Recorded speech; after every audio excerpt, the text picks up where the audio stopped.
Do you hear that? Or rather, do you hear the absence of that? If you're like most people tuning in right now, silence feels almost foreign, maybe even uncomfortable. Your phone is buzzing in your pocket with an urgent email that probably isn't urgent at all.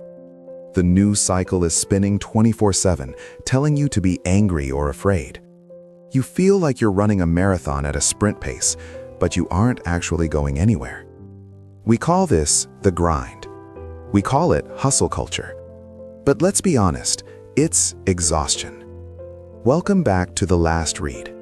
Today, we are dismantling the myth that you have to be constantly moving to survive.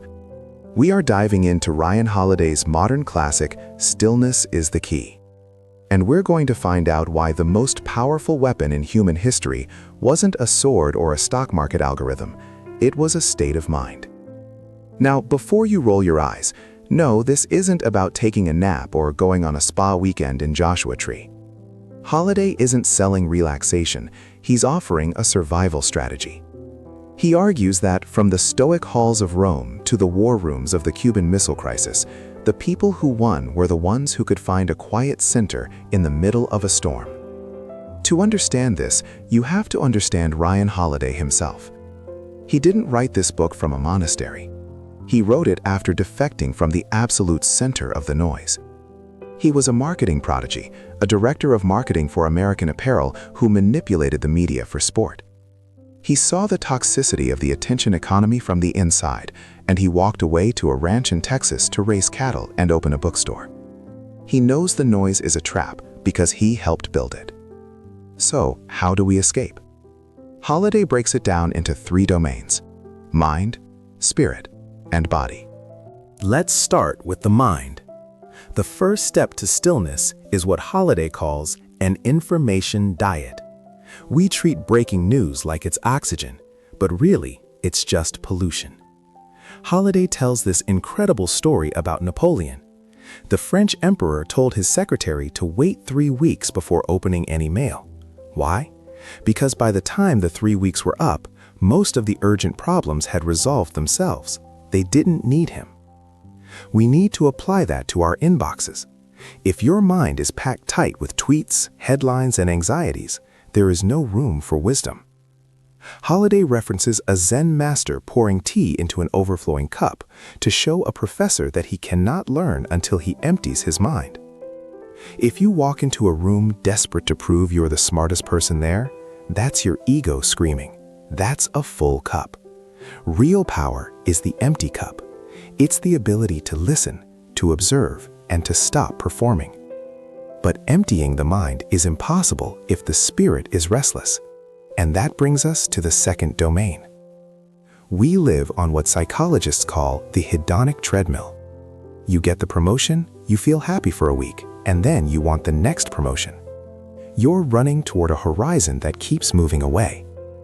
Holiday counters this with a simple, dangerous concept: enough. He retells the classic parable of the businessman and the fisherman.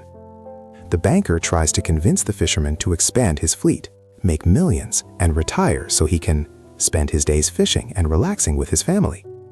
The fisherman smiles and points out that he is already doing that.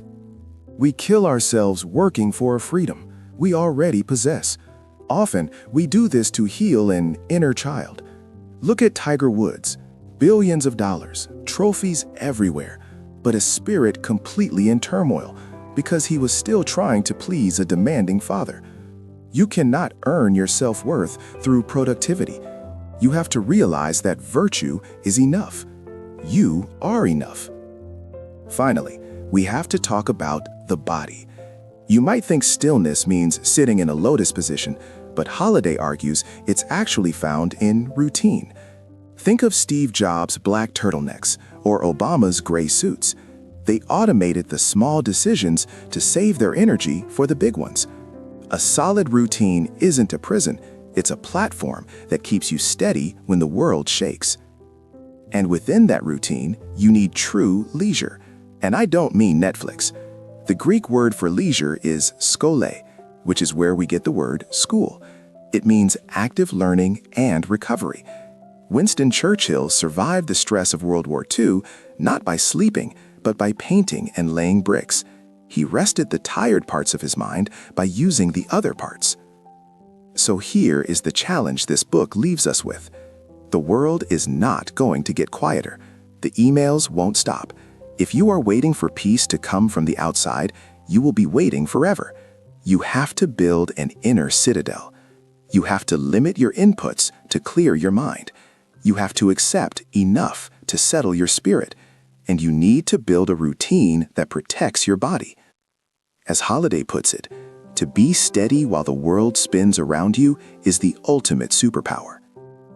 If you want the full blueprint on how to build that citadel, there's a link to buy Stillness Is the Key right in the show notes. It's a book that belongs on your shelf, not just in your earbuds. Thanks for listening to The Last Read. Don't forget to subscribe. We've got more wisdom coming your way soon. Until then, stop running. Get still.